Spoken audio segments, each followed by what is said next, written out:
Olá, amigos do YouTube, amigos do Facebook. Hoje nós vamos estudar a profecia das 70 semanas de Daniel. Nós já temos esse estudo aqui no canal, mas hoje eu quero estudar de forma a comparar com a profecia da reconstrução do templo. Essas duas profecias, a profecia das 70 semanas e a profecia da reconstrução do templo, elas estão ligadas.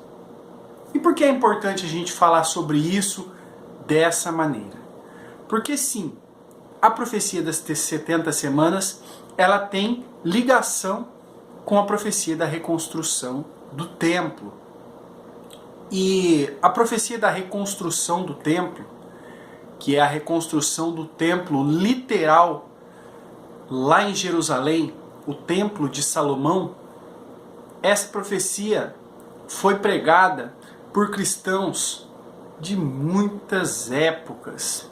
Acredito eu que desde os tempos apostólicos até os nossos dias, sempre se pregou que o templo de Salomão, o templo em Jerusalém, ele seria novamente reconstruído e que o anticristo de lá governaria o mundo todo. Só que isso foi uma coisa que sempre pareceu impossível. Sempre os israelitas estiveram espalhados, eles nunca conseguiam se consolidar como uma grande nação, e para piorar as coisas, além da perseguição dos inimigos de todos os lados, os árabes, ainda no exato lugar onde o templo original existia, hoje existe uma mesquita, conhecida como Mesquita de Omar, o Domo da Rocha. É o terceiro lugar mais sagrado do mundo para os islâmicos.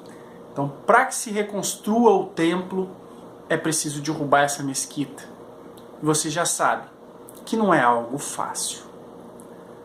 Donald Trump, poucos dias atrás, ele resolveu mudar a embaixada dos Estados Unidos de Tel Aviv, que agora é a atual capital da nação de Israel, para Jerusalém, reconhecendo Jerusalém como capital indivisível da nação de Israel. Muito bem. Diante desse acontecimento, cristãos do mundo todo viram aí uma grande possibilidade de que o templo pudesse novamente ser reconstruído. E segundo as profecias, o anticristo de lá reinaria, dando início à grande tribulação e logo após o fim dos tempos. Mas, até poucos anos atrás, isso parecia algo impossível. Como mexer com os islâmicos, os muçulmanos, que têm a fama de ser terroristas, explodir bombas, de serem suicidas? Como fazer isso? Agora nós vislumbramos uma grande possibilidade disso acontecer. Mas diante dessa tão grande possibilidade, muitos cristãos agora começam a duvidar, começam a sair fora da sua fé. Parece que começaram a desacreditar.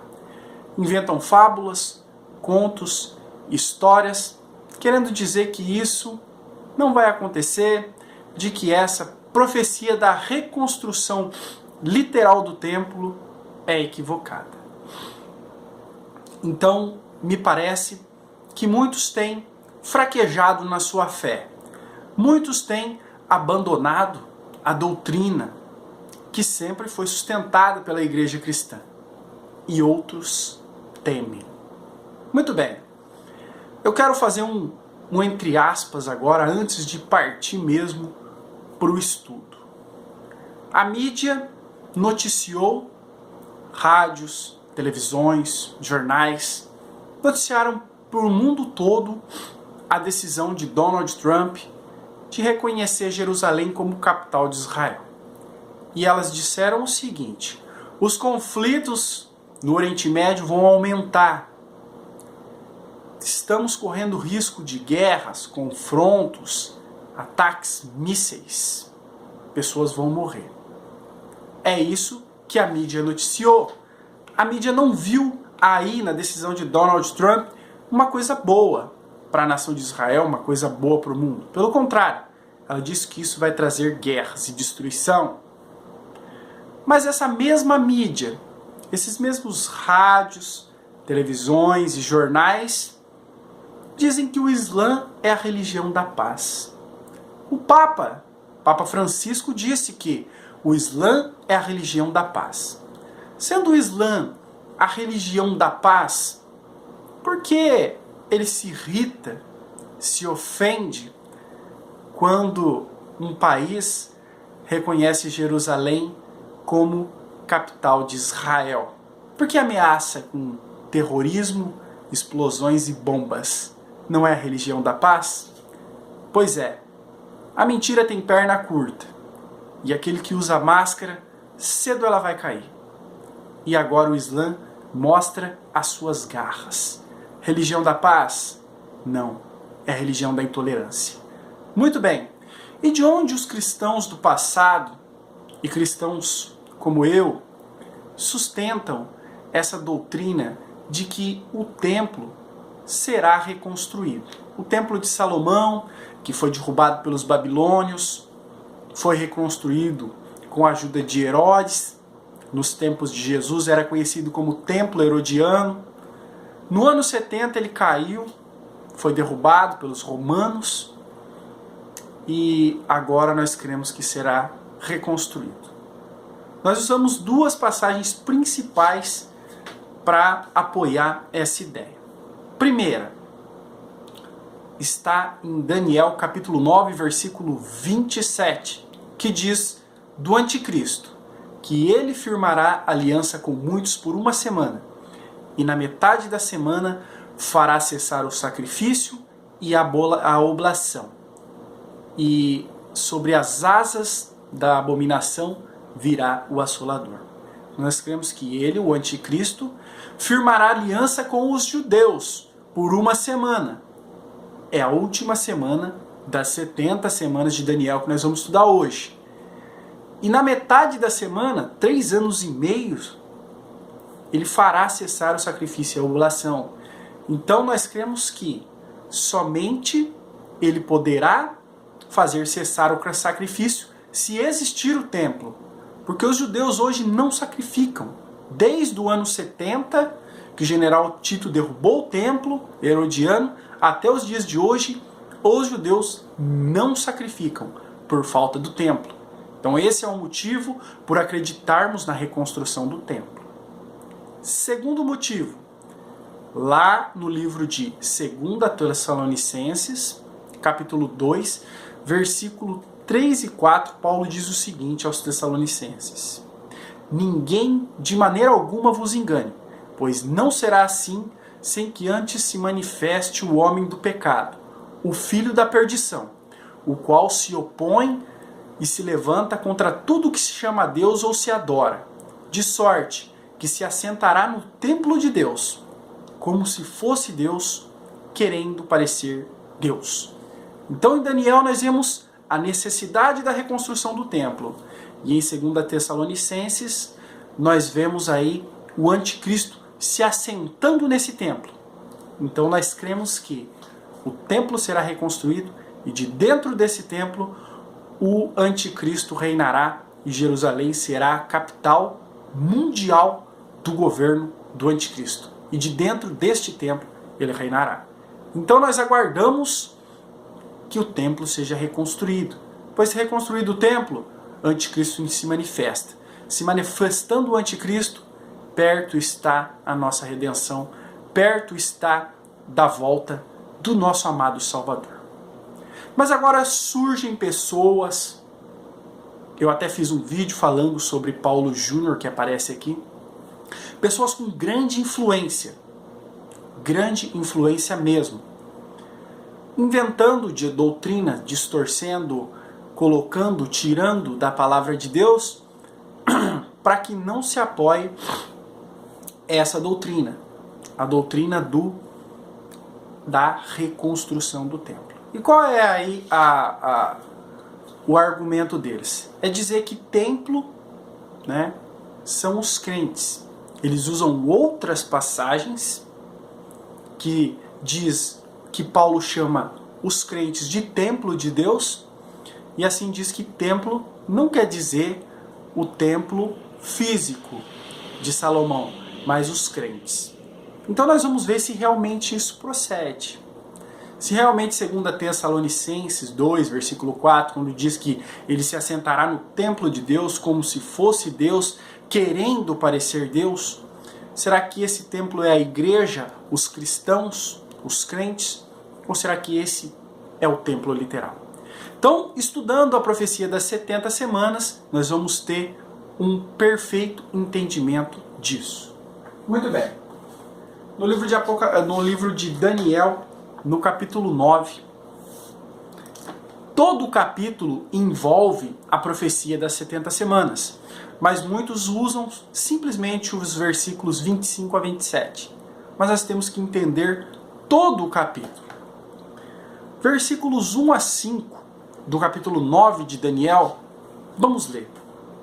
No ano 1º de Dário, filho de Assuero, da linhagem dos Medos, o qual foi constituído rei sobre o reino dos caldeus.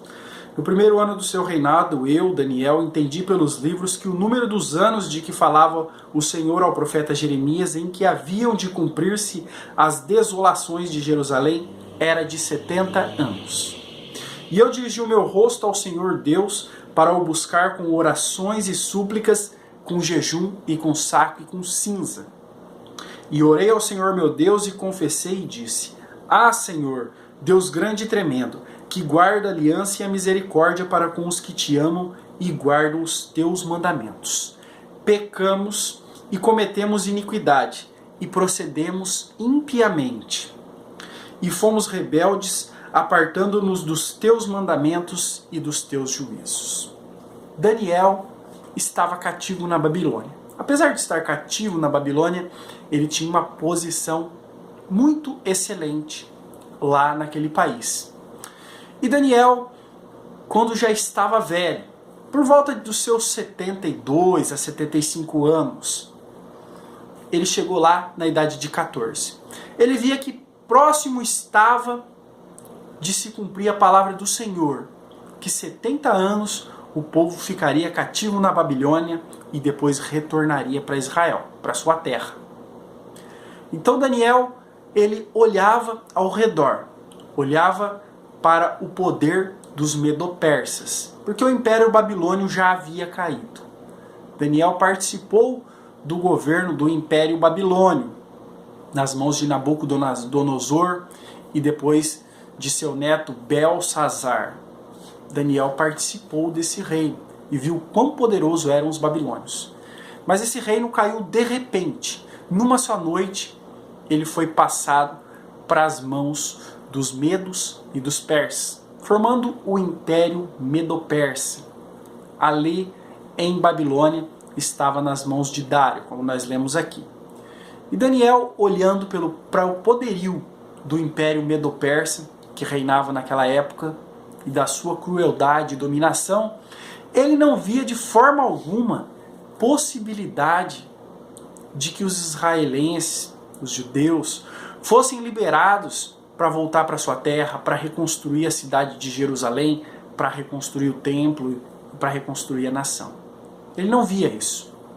E ele lia as Sagradas Escrituras. E ele encontrou no livro de Jeremias uma passagem em que Deus entregou a profecia ao profeta Jeremias, dizendo que o povo ficaria 70 anos cativos na Babilônia. Mas Daniel não enxergava possibilidade para isso. O que Daniel fez? Ele se humilhou. Ele se vestiu de saco, de cinza, ele orou de joelhos ao Senhor por muitos dias. Ele jejuou também.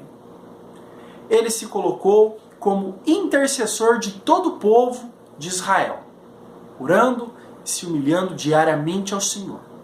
E como nós vimos aqui, a sua oração era para voltar para Jerusalém, para reconstruir a cidade e o templo.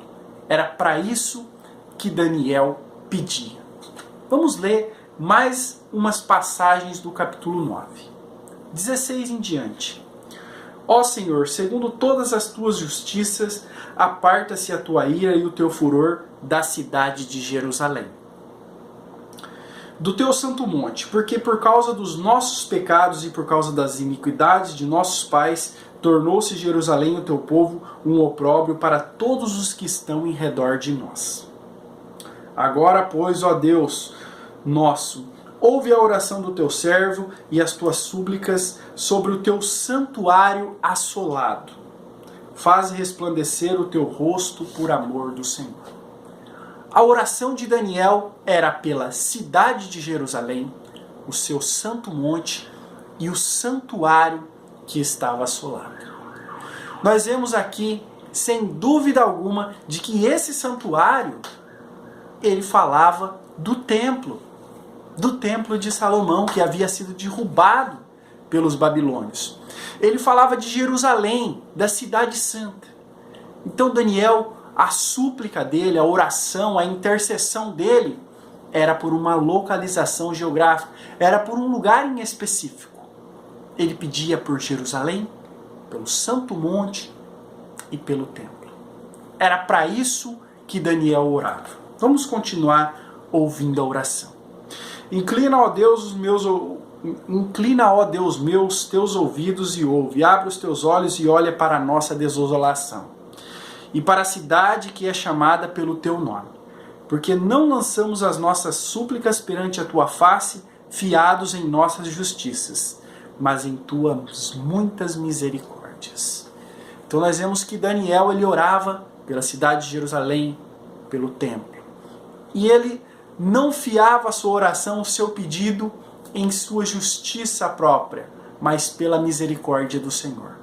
E ele sabia que pela grande misericórdia de Deus, apesar do povo ser, como ele disse aqui, pecador, transgressor da lei de Deus, se apartaram da justiça, do juízo de Deus, ainda assim, Daniel sabia que as misericórdias do Senhor o fariam agir a favor do seu povo, devolver o seu povo a Israel e devolver o templo e a sua religião. Era esse o motivo da oração. Muito bem. Então Daniel orava por Jerusalém e pelo templo. E a resposta para isso foi a profecia das 70 semanas. Então, separar a profecia das 70 semanas de Jerusalém e do templo é sair fora do contexto, é sair fora do texto. É por isso que essas pessoas estudam somente os 3 versículos. É muito importante estudar todo o capítulo 9. E eu peço para você, tá na descrição aí o capítulo 9 completo de Daniel, e eu gostaria que você lesse. E você vai entender facilmente, mesmo que você não seja um estudioso da Bíblia, você vai entender facilmente que Daniel ora por Jerusalém e pelo templo. Muito bem. Diante de toda essa oração, dessa humilhação de Daniel, jejum e tudo isso, Deus envia o anjo Gabriel para que mostre a Daniel o que seria, o que aconteceria, tá? Vamos ler o versículo 23. O anjo Gabriel desce na terra, toca e fala com Daniel. Versículo 23. No princípio das tuas súplicas saiu a ordem e eu vim para tu declarar, porque és muito amado. Considera, pois, a palavra e entende a visão. 70 semanas estão determinadas sobre o teu povo e sobre a tua santa cidade, para cessar a transgressão e para dar fim aos pecados e para expiar a iniquidade e trazer a justiça eterna e selar a visão e a profecia e para ungir o Santíssimo. Então, o anjo Gabriel começa a entregar a revelação a Daniel. 70 semanas estão determinadas sobre o teu povo e sobre a tua santa cidade. Como é que você tira Jerusalém e o templo da profecia das 70 semanas? Isso realmente é distorcer a Bíblia. Não dá. A profecia das 70 semanas está ligado com o povo de Israel, o povo judeu, tá? Que é o povo de Daniel, e com a cidade santa, Jerusalém. Agora você pode entender porque existe tanta briga no mundo por causa de Jerusalém. Entende? É preciso que Jerusalém esteja sempre sitiada por exército, sempre em guerra. Porque no dia que ela for pacificada, será pelo anticristo. No dia que o anticristo, as forças do mal conseguirem fazer um pacto, uma aliança com os judeus, essa vai ser a moeda de troca. Esse vai ser o pagamento. Essa vai ser a barganha do anticristo com os judeus. Devolver aos judeus Jerusalém e o templo. Então não dá para separar a profecia das 70 semanas da reconstrução do templo e nem de Jerusalém voltar para as mãos dos judeus. Não dá, não tem como, tá? E Daniel, na sua sincera oração, no seu sincero jejum, na sua sincera humilhação de vestir-se de pano de saco perante Deus, ele só queria saber quando voltaria para Jerusalém, quando voltaria a sacrificar no templo, quando voltaria aí a exercer aí a sua religião. Mas Deus revela muito mais do que isso. Olha aqui, ó. Ele revela que 70 semanas estão determinadas para que, para cessar a transgressão, para dar fim aos pecados. No cumprimento dessas semanas, seria cessada a transgressão, ninguém ia mais desobedecer à lei de Deus e os pecados acabariam, tá? E para expiar a iniquidade, trazer a justiça eterna. Expiar quer dizer o quê? Derramar sangue. Fala do sacrifício de Cristo. Que a iniquidade, o pecado e o mal do homem seriam pagos. E foram pagos na cruz do Calvário. Tá? E trazer a justiça eterna. A justiça que salva para a vida eterna. E selar a visão e a profecia e para ungir o Santíssimo. Selar a visão e a profecia. Então quer dizer que toda a profecia, selar é o quê? É colocar dentro de uma caixa, fechar e colocar um cadeado. É guardar tudo aquilo. Quer dizer que todas as profecias do Apocalipse, da Bíblia, todas elas cabem dentro dessas 70 semanas. E no fim das 70 semanas, todas elas se cumprem. Então Deus revelou a Daniel muito, muito, muito além do que ele pediu. E agora sim, depois dessa longa introdução, nós vamos entrar no estudo das 70 semanas. São 70 semanas de semanas proféticas. Cada dia dessa semana representa um ano. Então, 70 semanas vezes 7, 490 anos. Esses 490 anos são divididos em 3 partes. A primeira parte, 7 semanas, 49 anos. A segunda parte, 62 semanas, 434 anos. E a terceira parte, 1 semana, 7 anos. Muito, muito bem. Vamos ler então, vamos entender as primeiras 7 semanas, ou 49 anos. Quando iniciava essa profecia? Quando seria o start para essa profecia? Vamos lá. Versículo 25. Sabe e entende, desde a saída da ordem para restaurar e para edificar a Jerusalém, até o Messias, o príncipe, haverá 7 semanas, e 62 semanas as ruas e o muro se reedificarão, mas em tempos angustiosos. Muito bem. Então, desde a ordem para reconstruir, olha lá, desde a ordem para restaurar e para edificar Jerusalém. Então, quando saísse a ordem para edificar, para restaurar Jerusalém, começaria a contar a primeira semana, a primeira etapa, que são as primeiras 7 semanas de 49 anos. Essa profecia se cumpriu literalmente, tá? Nós vemos aí no livro de Esdras, ou melhor, no livro de Neemias. Neemias capítulo 2. Neemias era copeiro do rei Artaxerxes. E o rei Artaxerxes viu Neemias entristecido, muito abalado, que ele entregava ali o copo, a refeição do rei, com muita tristeza no rosto. E o rei pergunta a Neemias: por que está tão entristecido? E Neemias diz: como é que eu posso estar feliz sabendo que a minha cidade, Jerusalém, a cidade amada, cidade santa, está assolada, suas portas foram queimadas a fogo, e o templo onde nós louvávamos, cantávamos e adorávamos o nosso Deus está completamente derrubado. Como poderia eu estar feliz diante disso tudo? Então o rei Artaxerxes, ele consulta a sua esposa, a rainha, e decide dar uma ordem de que Neemias voltasse a Jerusalém para reconstruir os muros e o templo.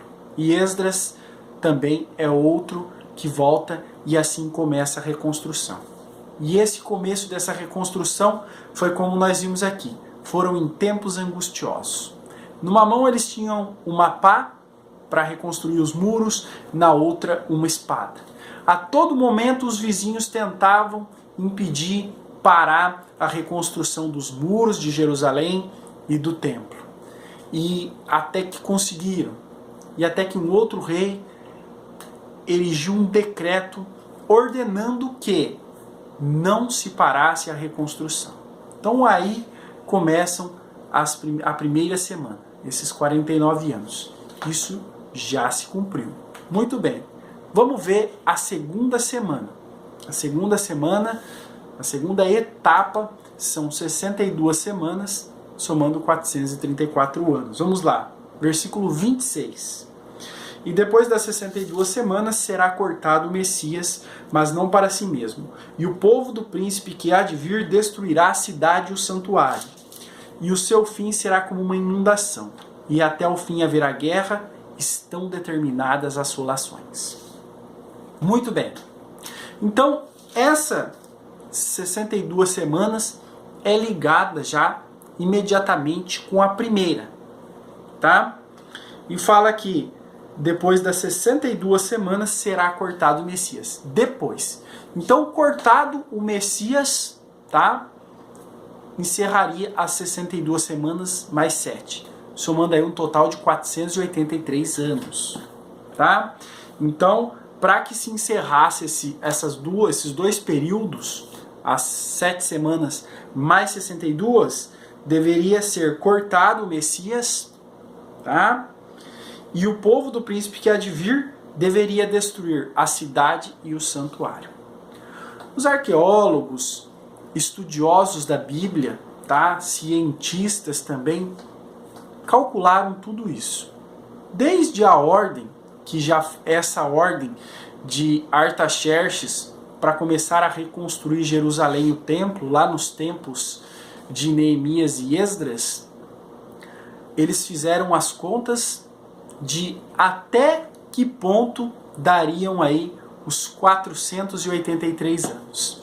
E eles chegaram à conclusão de que os 483 anos dariam exatamente no dia em que Jesus entra triunfal na cidade de Jerusalém.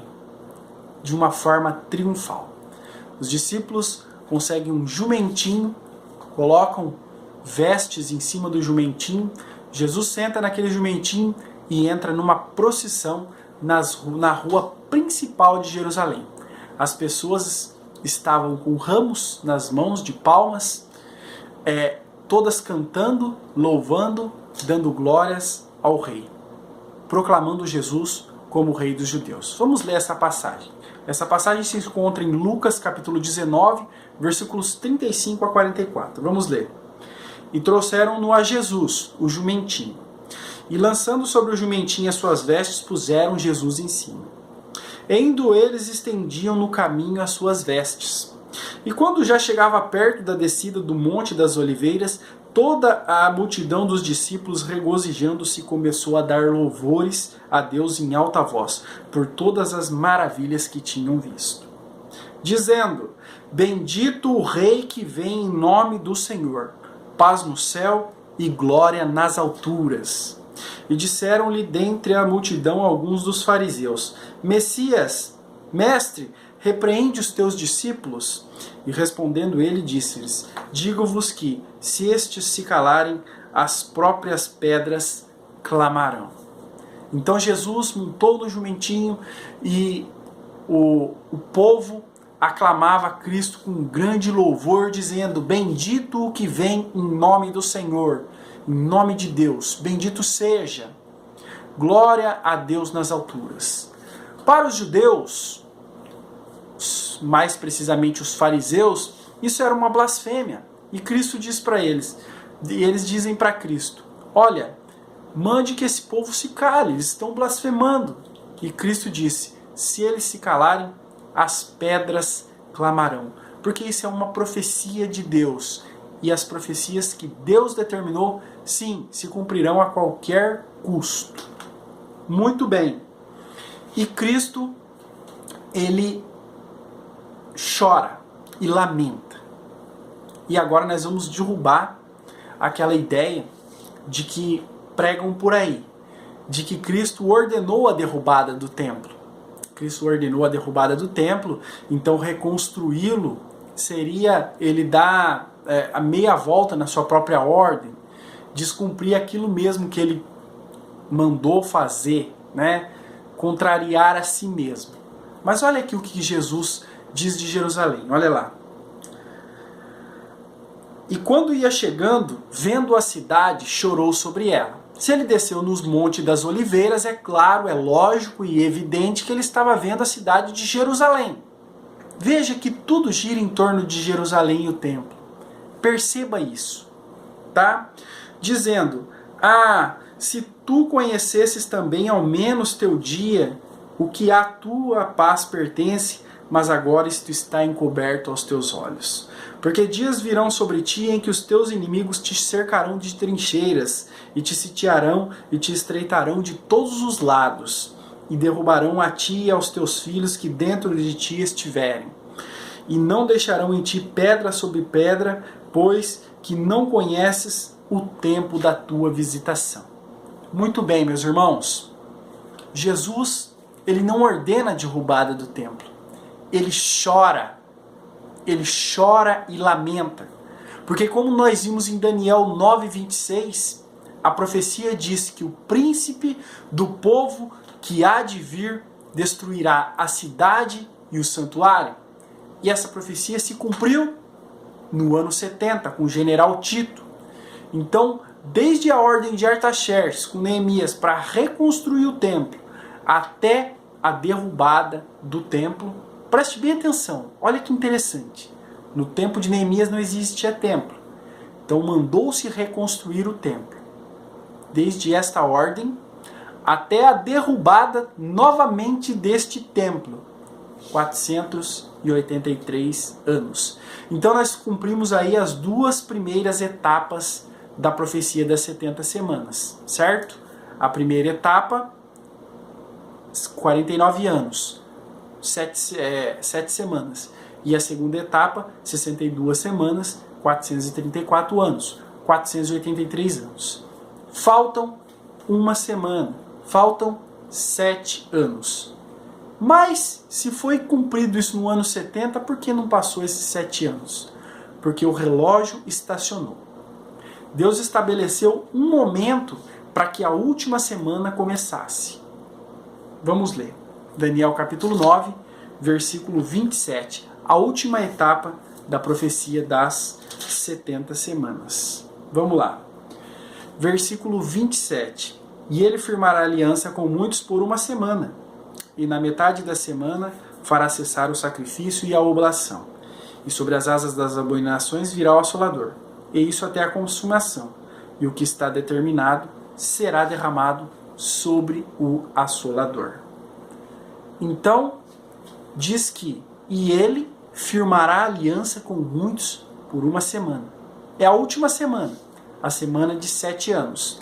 Essa última semana, ela corresponde exatamente ao período da grande tribulação. período de 7 anos. Nesses 7 anos o anticristo reinará. Então, ele, o anticristo, firmará aliança com muitos por uma semana. É a última semana. Então, essa última semana, ela só começa a contar quando o anticristo faz uma aliança de paz com o mundo todo. Mais precisamente, uma aliança com os judeus. Porque toda a profecia de Daniel gira em torno de Jerusalém e o templo. As 62 semanas era o encerramento delas, era destruir a cidade e o santuário. O santuário foi destruído e o santuário não existe hoje. É por isso que o anticristo não se manifestou. Primeiro, é necessário e fundamental a reconstrução do templo. E o que nós lemos aqui? Firmará aliança com muitos por uma semana. Uma aliança de paz. Israel nunca teve paz desde os tempos de Jesus para cá.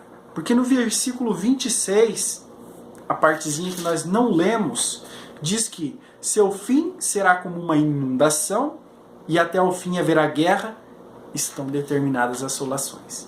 É por isso que Israel nunca teve paz. É por isso que Israel está sempre sendo perseguido e sempre sendo caçado pelos árabes, pelos seus inimigos. Porque no dia em que houver paz, então eles experimentarão uma repentina destruição. É assim que a Bíblia ensina.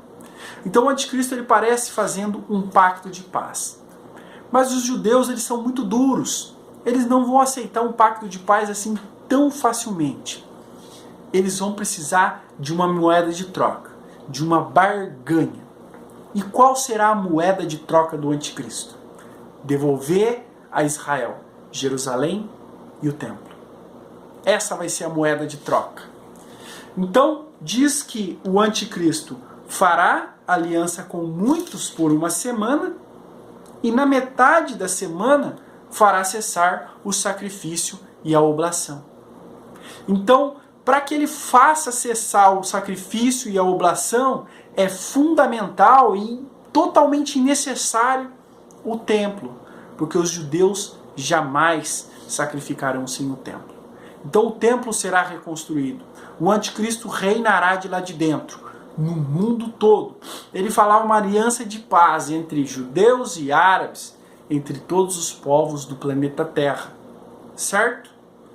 Mas na metade da semana, ele vai querer ser adorado. É por isso que ele se assenta no templo de Deus, querendo parecer Deus como se fosse Deus.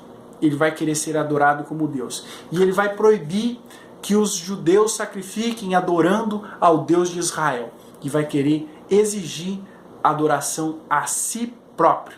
Então ele quebra no meio da semana, 3 anos e meio, ele quebra a aliança de paz com os judeus. E todo judeu que existe no mundo hoje, qualquer judeu que você conhecer, qualquer judeu que você perguntar, o maior desejo deles, em primeiro lugar, é que Jerusalém volte para as mãos de Israel. Em segundo lugar, que o templo seja reconstruído. Porque nenhum judeu, nenhum sequer, consegue expressar sua verdadeira adoração ao Deus de Israel, expressar sua verdadeira religião sem o templo. Com certeza, o templo não é da vontade de Deus que seja reconstruído. Com certeza não. Com certeza, meu irmão, aqueles sacrifícios que serão oferecidos lá não são do agrado de Deus. Não. Com certeza não. Com certeza não é o plano de Deus reconstruir o templo, e sim o plano de Satanás. Colocar o anticristo, seu fantoche lá.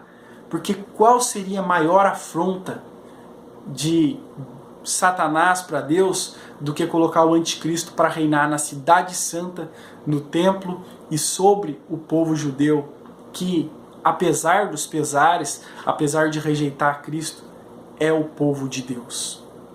Então, é necessário, é fundamental, de acordo com a profecia das 70 semanas, com o desejo de Daniel, com a revelação e com tudo que nós lemos, que sim, a cidade de Jerusalém precisa voltar para os judeus e sim, o templo precisa ser reconstruído. E o desejo mais íntimo do coração de todo judeu, de todas as épocas, de todas as eras, é o templo de volta para que ele possa adorar o Senhor, para que ele possa adorar o Deus de Israel. Eles precisam disso. Sem o templo, eles não adorarão. Sem o templo, eles não farão aliança com ninguém. Eles ficarão esperando o Messias, que é o nosso Senhor Jesus Cristo, que já veio, infelizmente não reconheceram. O dia que o anticristo se manifestar como o Messias, eles vão recebê-lo e adorá-lo como se fosse Deus. E para encerrar o vídeo, que já ficou bem longo, eu quero mostrar para você o que é que passa no coração e na mente de todo judeu hoje. Vamos ler aqui, Salmos capítulo 137. Esse Salmo de capítulo 137, ele retrata o que sentiam, o que passavam os judeus que estavam cativos nos rios da Babilônia. Eles já estavam cativos há muitos anos lá, já tinham feito amizade com os estrangeiros, e os estrangeiros pediam a eles que cantassem louvores, e eles responderam o seguinte, vamos ler aqui, Salmo 137. Junto aos rios da Babilônia, ali nos assentamos e choramos, quando nos lembramos de Sião. Junto aos rios da Babilônia, nós sentamos e choramos quando nos lembramos da cidade santa de Jerusalém. Sobre os salgueiros que há no meio dela, penduramos as nossas harpas, os nossos instrumentos musicais, dedicados ao louvor a Deus. Os nossos instrumentos que são tocados no templo estão pendurados nas árvores, porque não temos ânimos de louvar a Deus. Pois lá aqueles que nos levaram cativos nos pediam uma canção, e os que nos destruíram que nos alegrássemos dizendo, cantai-nos uma das canções de Sião. Os babilônios, já acostumados com a presença dos judeus na sua terra, vendo-os entristecidos, assim como Xerxes, Artaxerxes, viu Neemias entristecido, diziam, cante-nos os cânticos que vocês cantavam em Jerusalém, em Sião, cante-nos aqueles lindos salmos que vocês cantavam ao Deus de Israel. E olha a resposta deles. Versículo 4. Como cantaremos a canção do Senhor em terra estranha? Se eu me esquecer de ti, ó Jerusalém, esqueça-se a minha direita da sua destreza, que a minha mão destra se seque. Se não me lembrar de ti, apegue-se a minha língua ao meu paladar, se não preferir Jerusalém a minha melhor alegria. Que a minha mão se seque, que eu morra de sede, mas que eu nunca jamais me esqueça da cidade santa de Jerusalém. Esse é o sentimento de todo o judeu, sem exceção. Versículo 7. Lembra-te, Senhor, dos filhos de Edom, no dia de Jerusalém, que diziam, descobria até os seus alicerces. Ah, filha de Babilônia, que vai ser assolada. Feliz aquele que retribuir o pago que tu nos pagaste a nós. Feliz aquele que pegar em teus filhos e der com eles nas pedras. Então todo judeu, ele deseja isso. De volta à sua cidade santa. De volta o templo, para que ele possa louvar, adorar o Senhor. E ele espera que Deus retribua o mal que fizeram sobre a terra santa. E o Senhor retribuirá. O Senhor dará paga a cada um. E sim, agora nós podemos ver com base bíblica, com contexto histórico, político, social, com toda certeza, que todo judeu deseja a reconstrução do templo. E agora essa medida de Donald Trump e de mais muitos outros países que vão entrar favoráveis, sim, o templo será reconstruído. Reconstruído o templo, o anticristo começa a reinar e nós teremos a grande tribulação. Então é tempo de correr, é tempo de se apressar em adorar o Senhor, é tempo de fazer o seu concerto com Cristo, é tempo de mudar de vida, é tempo de se converter ao Senhor. Porque o tempo se estreita, os fins dos tempos está chegando. Talvez em nossa geração ainda veremos esse templo sendo reconstruído. Veremos o anticristo reinando e veremos o período da grande tribulação. e o nosso amado Salvador, depois dos 7 anos de grande tribulação, ele retorna e nós reinaremos com ele por 1000 anos. Obrigado por assistir o vídeo até aqui. Peço a você que, se gostou, não esqueça de deixar o like, compartilhe e até a próxima.